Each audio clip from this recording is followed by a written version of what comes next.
Nome do livro: Livro 1, O Ladrão de Raios. Autor: Rick Riordan. Capítulo 2.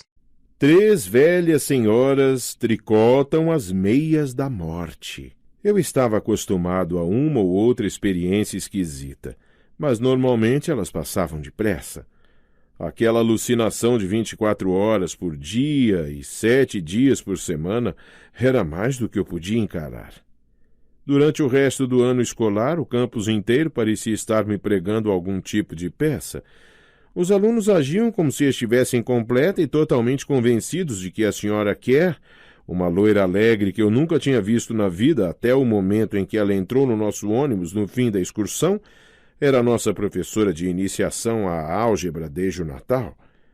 De vez em quando eu soltava uma referência à senhora Dodds para cima de alguém, só para ver se conseguia fazê-los titubear, mas eles me olhavam como se eu fosse louco. Acabei quase acreditando neles. A senhora Dodds nunca tinha existido. Quase. Mas Grover não conseguiu me enganar.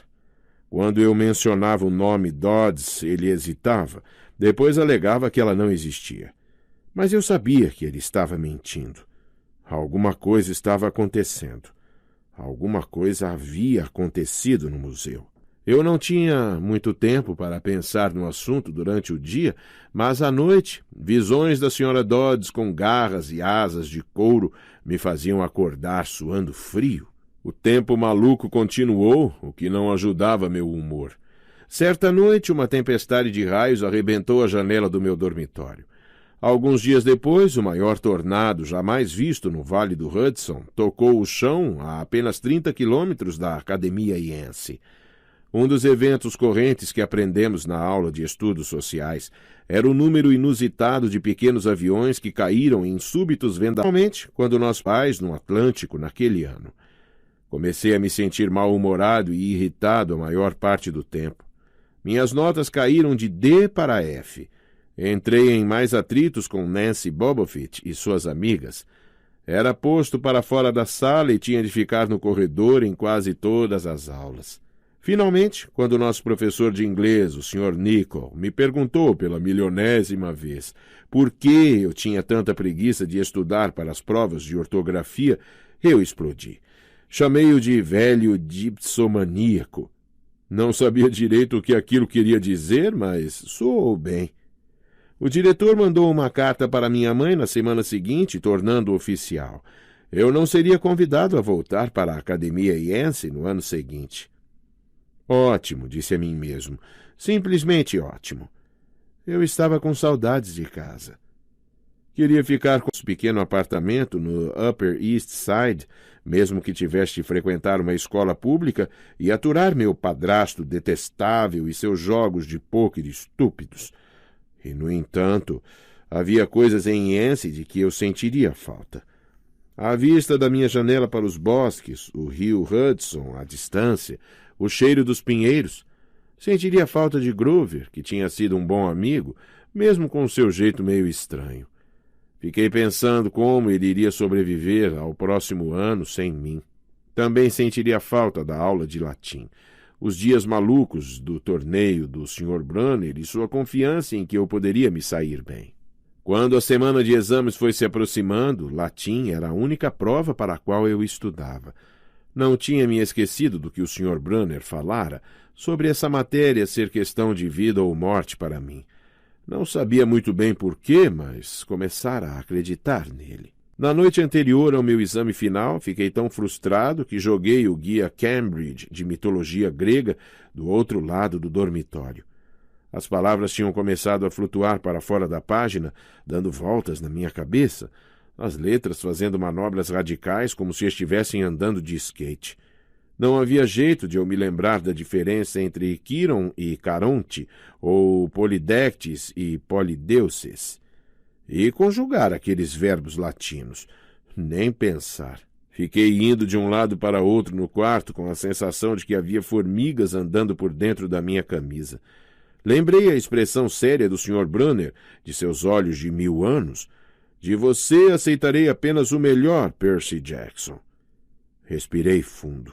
Peguei o livro de mitologia. Eu nunca havia pedido ajuda a um professor antes. Se falasse com o Sr. Brunner, quem sabe ele me daria algumas dicas. Poderia, pelo menos, pedir desculpas pelo grande F que iria tirar na prova. Não queria sair da academia Yancey, deixando-o pensar que eu não tinha me esforçado. Desci a escada para os gabinetes dos professores. A maioria estava vazia e escura, mas a porta do Sr. Brunner estava entreaberta e a luz que vinha da sua janela se estendia ao longo do piso do corredor. Eu estava a 3 passos da maçaneta da porta quando ouvi vozes dentro da sala. O Sr. Brunner tinha feito uma pergunta. Uma voz que, sem sombra de dúvida, era a de Grover, disse: "Preocupado com Percy, senhor." Eu gelei.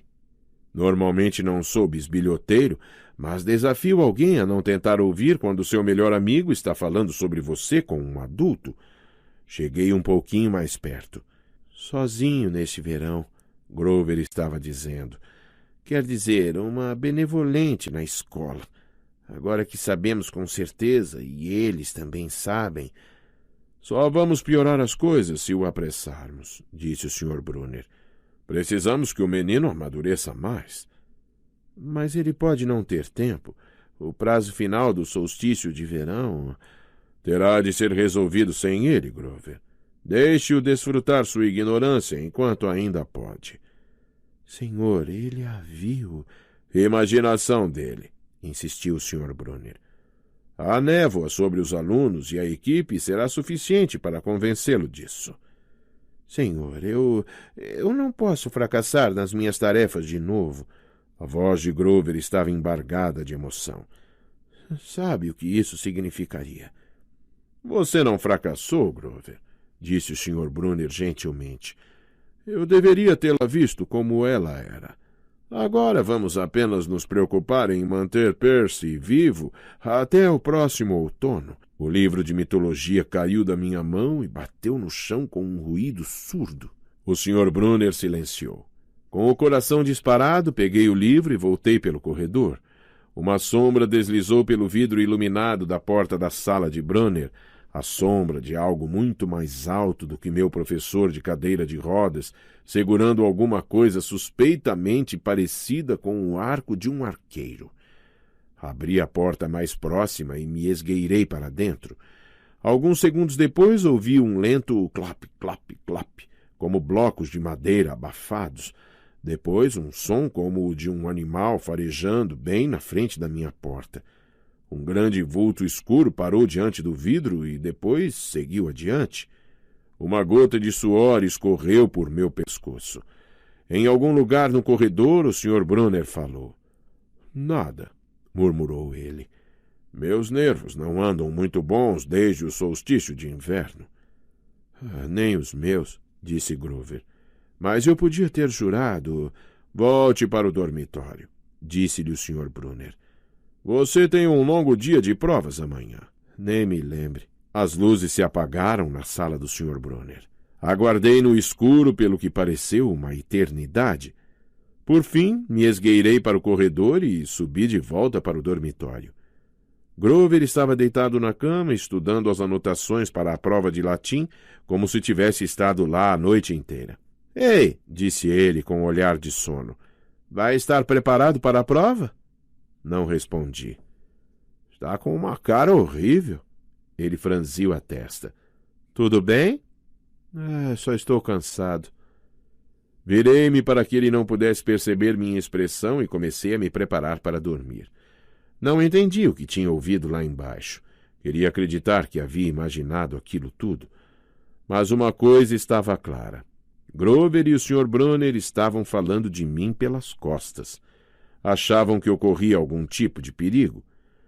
Na tarde seguinte, quando estava saindo da prova de latim de 3 horas, atordoado com todos os nomes gregos e romanos que tinha escrito errado, o Sr. Brunner me chamou de volta.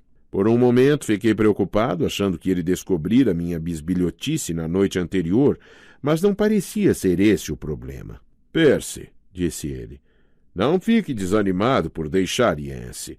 É para o seu bem."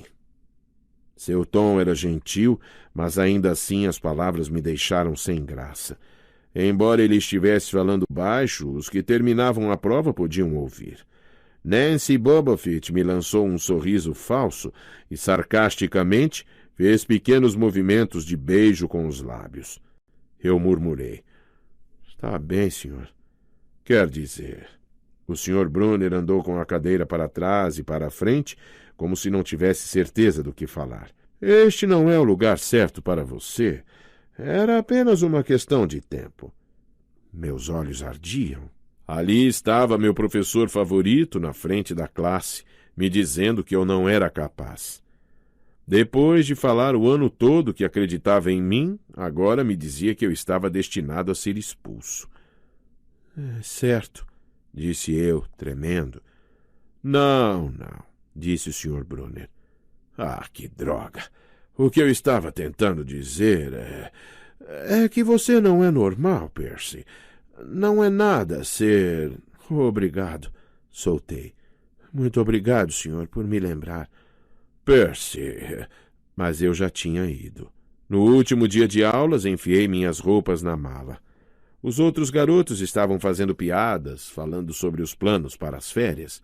Um deles ia fazer trilha na Suíça. Outro faria um cruzeiro de 1 mês pelo Caribe. Eram delinquentes juvenis como eu, mas delinquentes juvenis ricos. Os papais eram executivos, embaixadores ou celebridades.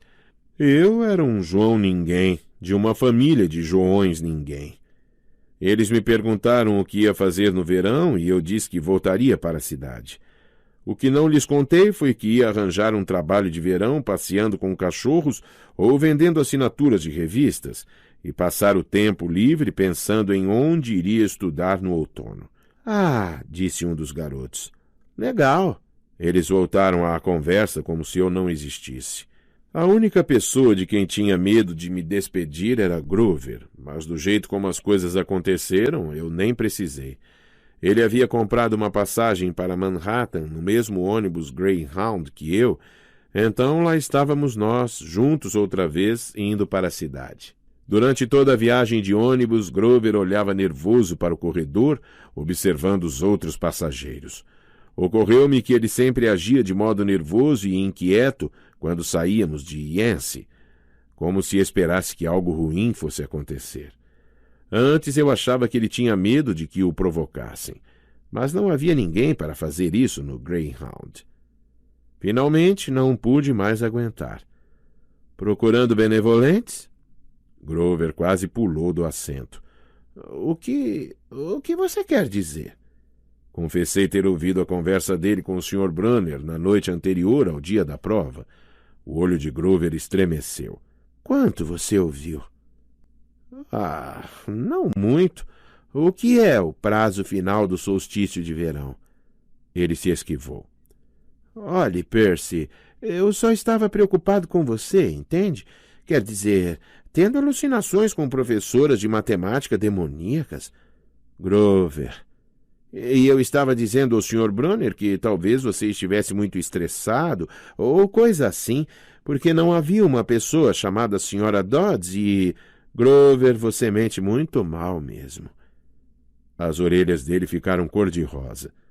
Do bolso da camisa ele pescou um cartão de visitas encardido. Pegue isto, certo? Para o caso de você precisar de mim este verão. O cartão tinha uma escrita floreada que era um terror para os meus olhos disléxicos, mas por fim consegui identificar alguma coisa como Grover Underwood, Guardião, Colina Meio Sangue, Long Island, Nova York, 800-009-0009. O que é Colina Meio... Não fale alto, ganiu. É meu... endereço de verão. Meu coração desabou. Grover tinha uma casa de veraneio. Eu nunca imaginara que a família dele poderia ser tão rica quanto as dos outros em Yancey. Certo, falei, mal-humorado. Tá, se eu quiser fazer uma visita à sua mansão. Ele assentiu. Ou se você precisar de mim. Por que iria precisar de você? Saiu mais rude do que eu pretendia. Grover ficou com a cara toda vermelha. Olhe, Percy, a verdade é que eu Eu tenho, de certo modo, que proteger você. Olhei fixamente para ele. Durante o ano inteiro me meti em brigas para manter os valentões longe dele. Perdi o sono, temendo que, sem mim, ele fosse apanhar no ano que vem. E ali estava Grover agindo como se fosse ele a me defender. Grover, disse eu. Do que exatamente você está me protegendo, hein? Houve um tremendo barulho de algo sendo triturado embaixo dos nossos pés. Uma fumaça preta saiu do painel e o ônibus inteiro foi tomado por um cheiro de ovo podre. O motorista praguejou e levou o Greyhound com dificuldade até o acostamento. Depois de alguns minutos fazendo alguns sons metálicos no compartimento do motor, o motorista anunciou que teríamos de descer. Grover e eu saímos em fila com todos os outros. Estávamos em um trecho de estrada rural, um lugar que a gente nem notaria se não tivesse enguiçado lá. Do nosso lado da estrada não havia nada além de bordos e lixo jogado pelos carros que passavam. Do outro lado, depois de atravessar 4 pistas de asfalto que refletiam uma claridade trêmula com o calor da tarde, havia uma banca de frutas como as de antigamente. As coisas à venda pareciam realmente boas. Caixas transbordando de cerejas e maçãs vermelhas como sangue, nozes e damascos, jarros de cidra dentro de uma tina com pés em forma de patas cheia de gelo. Não havia fregueses, só 3 velhas senhoras sentadas em cadeiras de balanço à sombra de um bordo, tricotando o maior par de meias que eu já tinha visto. Quer dizer, aquelas meias eram do tamanho de suéteres, mas eram obviamente meias. A senhora da direita tricotava uma delas. A da esquerda tricotava a outra. A do meio segurava uma enorme cesta de lã azul brilhante. As 3 mulheres pareciam muito velhas, com o rosto pálido e enrugado como fruta seca, cabelo prateado preso atrás com um lenço branco, braços ossudos espetados para fora de vestidos de algodão pálido. A coisa mais esquisita era que elas pareciam olhar diretamente para mim. Encarei Grover para comentar isso e vi que seu rosto tinha ficado branco. O nariz tremia. Grover, disse eu. Ei, cara, diga que elas não estão olhando para você. Estão, não é? Estão. Esquisito, não? Você acha que aquelas meias serviriam em mim? Não tem graça, Percy. Não tem graça nenhuma. A velha do meio pegou uma tesoura imensa, dourada e prateada, de lâminas longas, como uma tosquiadeira. Ouvi Grover tomar fôlego. Vamos entrar no ônibus, ele me disse. Venha. O quê? Disse eu. Lá dentro está fazendo 500 graus. Venha. Ele forçou a porta e subiu, mas eu fiquei embaixo. Do outro lado da estrada, as velhas ainda olhavam para mim. A do meio cortou o fio de lã, e posso jurar que ouvi aquele ruído cruzar as 4 pistas de trânsito. As 2 amigas dela enrolaram as meias azuis e me fizeram imaginar para quem seria aquilo, o Pé Grande ou o Godzilla. Na traseira do ônibus, o motorista arrancou um grande pedaço de metal fumegante do compartimento do motor. O ônibus estremeceu e o motor voltou à vida, roncando. Os passageiros aplaudiram. — Tudo em ordem! Gritou o motorista. Ele bateu no ônibus com o chapéu. — Todo mundo para dentro, vamos! Quando já estávamos a caminho, comecei a me sentir febril, como se tivesse pego uma gripe. Grover não parecia muito melhor. Estava tremendo e batendo os dentes. — Grover? — Sim. O que me diz? Ele enxugou a testa com a manga da camisa. — Percy, o que você viu lá atrás, na banca de frutas? Você quer dizer aquelas velhas? O que há com elas, cara? Elas não são como a senhora Dodds, são? A expressão dele era difícil interpretar, mas tive a sensação de que as velhas da banca de frutas eram algo muito, muito pior do que a senhora Dodds. Grover disse. — Só me diga o que você viu. A do meio pegou a tesoura e cortou o fio. Ele fechou os olhos e fez um gesto com os dedos, parecido com o sinal da cruz, mas não era isso. Era outra coisa, algo um tanto mais antigo. Ele disse. — Você a viu cortar o fio. — Sim, e daí? Mas mesmo enquanto dizia isso, já sabia que era algo importante. Isso não está acontecendo, murmurou Grover. Ele começou a morder o dedão? Não quero que seja como na última vez. Que última vez? Sempre a sexta série. Eles nunca passam da sexta. Grover, disse eu, porque ele estava realmente começando a me assustar. Do que você está falando, hein? Deixe que eu vá com você da estação do ônibus até sua casa. Prometa. Aquele me pareceu um pedido estranho, mas prometi. É uma superstição ou coisa assim? Perguntei. Nenhuma resposta. Grover, aquele corte no fio, significa que alguém vai morrer? Ele olhou para mim com tristeza, como se já estivesse escolhendo o tipo de flores que eu gostaria mais de ter em meu caixão.